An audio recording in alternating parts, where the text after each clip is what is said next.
बंद करो जी, बंद करो, बंद करो, बंद करो जी, बंद करो,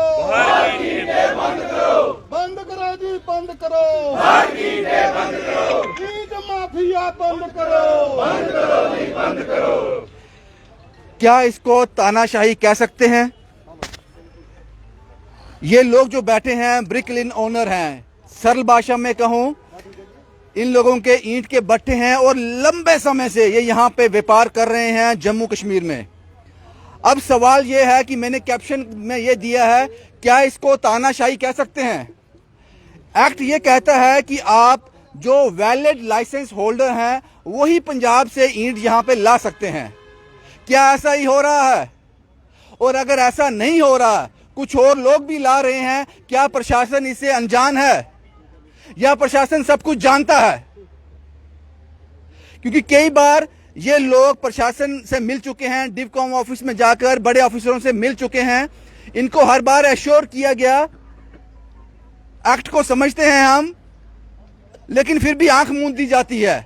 इसलिए मैंने कहा कि क्या इसको तानाशाही कहा जा सकता है? हम करेंगे, आपको जो करना है कर लो। एक्ट क्या कहता है वो मैं आपको बता दूं। ये जो ईंट के जो भट्ठे रन करते हैं लोग यहाँ पे, इनके पास एक कागज है। इस कागज पे ये लिखा गया है, जो एक्ट है ये कहता है कि नो मैन्युफैक्चरर सेल और storage of bricks except by holding valid licence. ये वो लोग हैं जिनके पास वैलिड लाइसेंस है, वो सेल कर सकते हैं, स्टोर कर सकते हैं ब्रिक को, और शायद बाहर से उसका ला भी सकते हैं मटेरियल, लेकिन इसके अलावा कोई और नहीं। लेकिन यहाँ कहानी कुछ और है। प्रशासन सब समझता है। डिवकॉम ऑफिस के बिल्कुल बाहर ये लोग बैठे हैं और ये बैठने की मजबूरी इनको इसलिए आन पड़ी। काफी बार इन्होंने डिवकॉम ऑफिस में जाकर शायद डिवकॉम साहब से मुलाकात भी की, पता नहीं उनको बात समझ क्यों नहीं आई। लास्ट ऑप्शन जो होता है धरना देना, किसी के दफ्तर के आगे बैठ जाना, उनका रास्ता रोक लेना, ये फेलियर होता है एडमिनिस्ट्रेशन का, ये फेलियर होता है। इसके बाद आपने मसला हल किया तो कौन से तीर मार लिया आपने? ये चीजें समझने वाली होंगी। आपका नाम क्या है साहब? जी, मैं भविष्य सिंह, प्रेसिडेंट ब्रिक लिन एसोसिएशन जम्मू प्रोविंस। क्यों आपको जरूरत पड़ी कि आप डिवकॉम ऑफिस के गेट के आगे बैठे हुए हैं? देखिए सर, ऐसा है, हम पिछले 2 साल से ब्रिक का जो काम देख रहे हैं। वैसे तो हमारी इंडस्ट्री जो है कई बटे 40 साल से है, 60 साल से ऊपर हो गया हमें ब्रिक इंडस्ट्री का काम करते हुए। पिछले 2 साल से हमें जो दिक्कत आ रही है, पंजाब, हरियाणा और राजस्थान से ईंटें, जो ईंट माफिया है वहां से लेकर के जम्मू में इन्होंने बेचना शुरू कर दिया था। शुरू से हमने नीचे टेबल से लेकर के डीसी के ऑफिस से लेकर के डिवकॉम ऑफिस में चले गए, प्रिंसिपल सेक्रेटरी साहब के पास चले गए, चीफ सेक्रेटरी साहब के पास चले गए, लेकिन हमारी सुनवाई जो है टस की मस नहीं हुई। जहां के हम हैं वहीं पे खड़े हैं। ये आप उनसे जो मिले, ह्यूमैनिटेरियन ग्राउंड पे मिले या फिर कोई लॉ आपके पास है, कोई एक्ट आपके पास है? जी, हमारा ब्रिक लिन एक्ट मैंने आपको दिखाया था। ये हमारा एक्ट किसने बनाया? Government of Jammu Kashmir. क्या कहता है ये कहता है जिसके पास लाइसेंस है वही ईंटें बना सकता है, वही ईंटें बेच सकता है। तो वही बाहर से ला भी सकता है? सर, वही ला सकता है, नहीं अपने यहाँ पे बेच सकता है, बाहर से कहीं नहीं। तो आपको एतराज किस बात का है? हमें एतराज इस बात का है सर, रोड पे, चाहे किसी भी रोड पे आप देख लीजिए, जम्मू में, अखनूर साइड में, आरएसपुरा में, सरोवर में, कठुआ में, जो सब्जी की रेडी वाला है, मूंगफली की रेडी वाला है, 1 लाख रुपए ट्रांसफर करता है पंजाब में, ट्राला वहां से शुरू हो जाता है निकलना।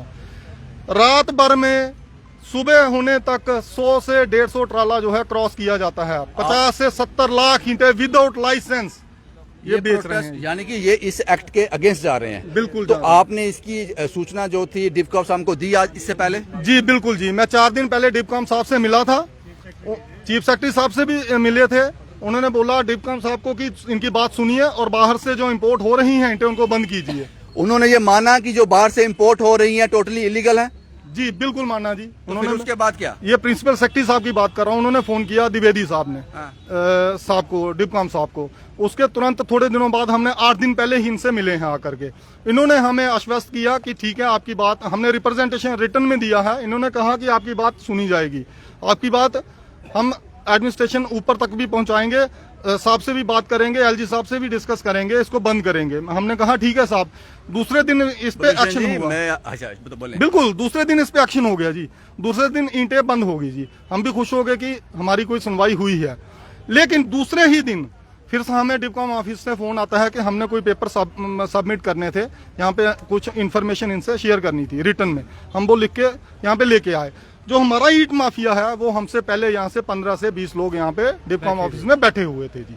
जैसे ही हम लोग वहाँ पे पहुंचे हैं, हमने अपना कार्ड अंदर भेजा है, डिपकॉम साहब ने हमें अंदर बुला लिया है और तुरंत साथ में ही दूसरी पार्टी को भी, जो यहाँ के ब्रोकर्स हैं विदाउट लाइसेंस होल्डर जो ईंटें बेच रहे हैं, उनको भी अंदर बुला लिया गया है। अब हमारी वहाँ उनके सामने क्या नेगोशिएशन होगी, हम ब्रोकर से क्या नेगोशिएशन करेंगे? हमारे पास तो लाइसेंस, हम तो लाइसेंस होल्डर है ना सर, हमें गवर्नमेंट परमिट कर रही है आप ईंटें बेचिए।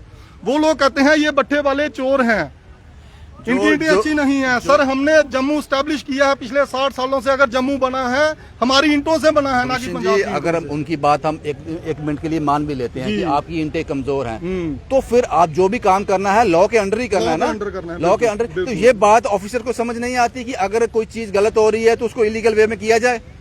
यही हमने उनके पास आधार क्या है? जो लोग बाहर से उनसे मिलने आए, जिसको आप माफिया कह रहे हो, जो उनसे मिलने आए डिवकॉम साहब से, उन्होंने डिवकॉम साहब के सामने अपना क्या तर्क रखा? आपने ये कागज दिखाया, एक्ट दिखाया, उन्होंने क्या दिखाया? सर उन्होंने कुछ भी नहीं, अपने सिर्फ अपने कोई सेल टैक्स के यहाँ वहाँ जो क्या वो भरते हैं जीएसटी वगैरह वो दिखाए।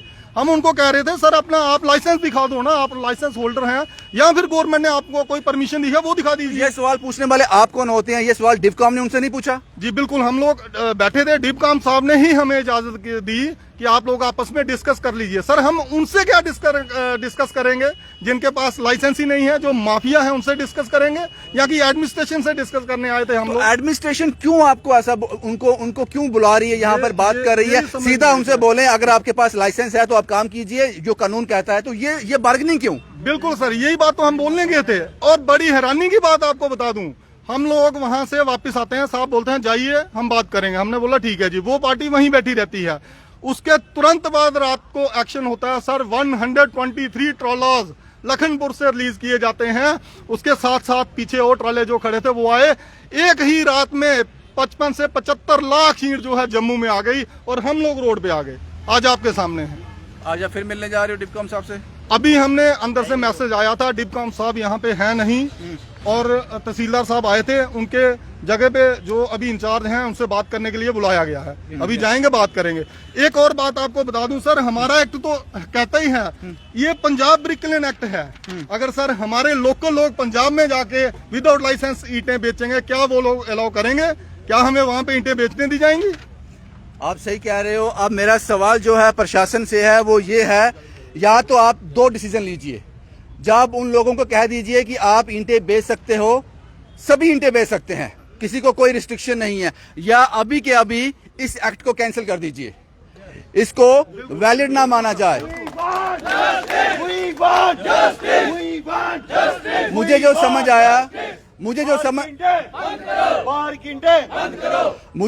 आया वो समझ आया कि अगर आपको कानून के दायरे में बंद कर काम करना है, अगर जो एक्ट प्रशासन ने बनाए हैं उसके अंडर काम करना है, तो ये एक्ट को हर किसी ब्रिक क्लीन ओनर को अपने जेब में लेकर घूमना चाहिए। नहीं तो आप जनाब इनको कह दो कि इसको डस्टबिन में डाल दो और कोई भी आदमी ये काम कर सकता है, ये कानून के दायरे में नहीं आता।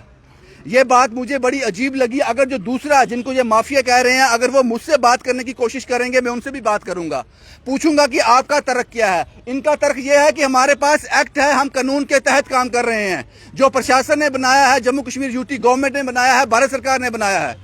तो ये लोग जो दूसरे कर रहे हैं वो किस आधार पे काम कर रहे हैं? ये जवाब मुझे लगता है बड़ा साफ सा इसमें ये एक होना चाहिए। इतना बड़ा प्रोटेस्ट, लोग सड़कों पे आ गए, ये सब कुछ हो गया, ये फेलियर किसका है?